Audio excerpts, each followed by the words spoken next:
Hello दोस्तों, स्वागत है आपका नुक्ता चीन पर। हम सभी जानते हैं कि राजपाल यादव एक उम्दा कलाकार हैं। हिंदी सिनेमा में अभिनय करते हुए उन्हें 20 साल से ऊपर हो चुका है, लेकिन हमारा बॉलीवुड इतना काहिल है कि उन्हें कायदे के रोल बेहद कम दे सका है। खासकर गंभीर किरदार या फिर सोलो हीरो वाली फिल्में तो उन्हें इतनी कम मिली हैं कि हाथ की शुरुआती उंगलियों में गिनती पूरी हो जाएगी। मैं माधुरी दीक्षित बनना चाहती हूँ और मैं मेरी पत्नी और वो, ये दो ही फिल्में हैं जिन्होंने राजपाल यादव को गंभीर कलाकार के तौर पर बढ़िया तरीके से एक्सप्लोर किया है। यहाँ तक कि कॉमेडी रोल्स में भी उन्हें ज्यादातर रोल छोटे मोटे ही मिले हैं और ज्यादातर में ही पंच लाइन मारने वाली कॉमेडी उनसे करवाई जाती रही है।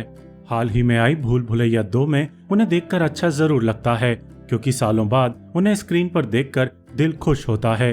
लेकिन आप गौर कीजिए कि 2007 में आई भूल भुलैया में जिस तरह का उनका किरदार था, उसी के आसपास का कॉमिक अभिनय उनसे 15 साल बाद आई भूल भुलैया 2 में भी करवाया जाता है।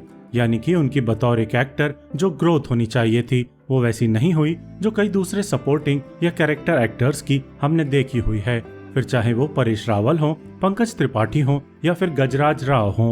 और ठीक इसी वजह से जब अर्ध नाम की फिल्म का ट्रेलर रिलीज हुआ तो राजपाल यादव को उसमें देखकर बड़ी खुशी हुई कि आखिरकार सालों बाद इस अभिनेता को एक गंभीर और चैलेंजिंग रोल मिला है, वो भी लीड हीरो का, जिसमें उम्दा अभिनय करने की ढेर सारी संभावनाएं नजर आ रही हैं। क्योंकि कहानी एक ऐसे स्ट्रगलिंग एक्टर की है जो जिंदगी चलाने के लिए नकली किन्नर बनकर रोड सिग्नल पर पैसे मांगता है।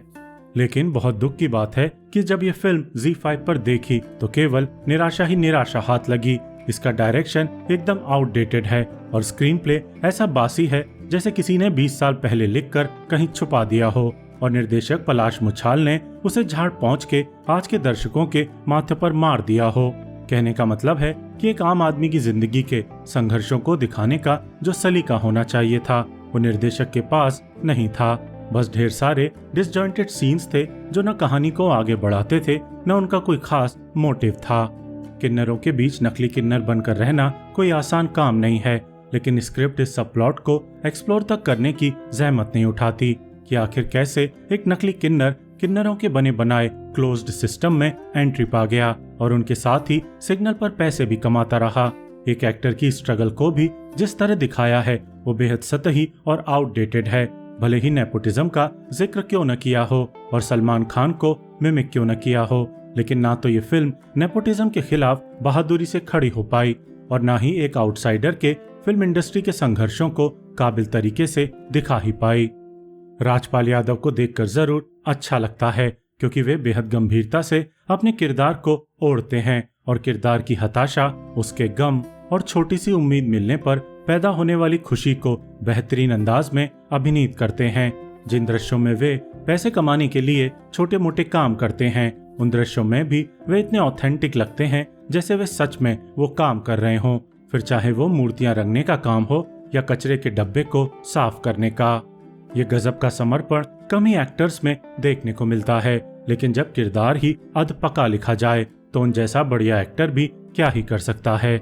मेरी तरफ से राजपाल यादव के टैलेंट को व्यर्थ करने वाली इस निराशाजनक फिल्म को केवल 1.5 स्टार। अगर आप सच में राजपाल यादव के अभिनय को सेलिब्रेट करना चाहते हैं तो 2005 में आई मैं मेरी पत्नी और वो जरूर देखिएगा। मिथिलेश शुक्ला बनकर क्या ही खूबसूरत और ठहराव तथा टीस से लबरेज अभिनय किया था उन्होंने।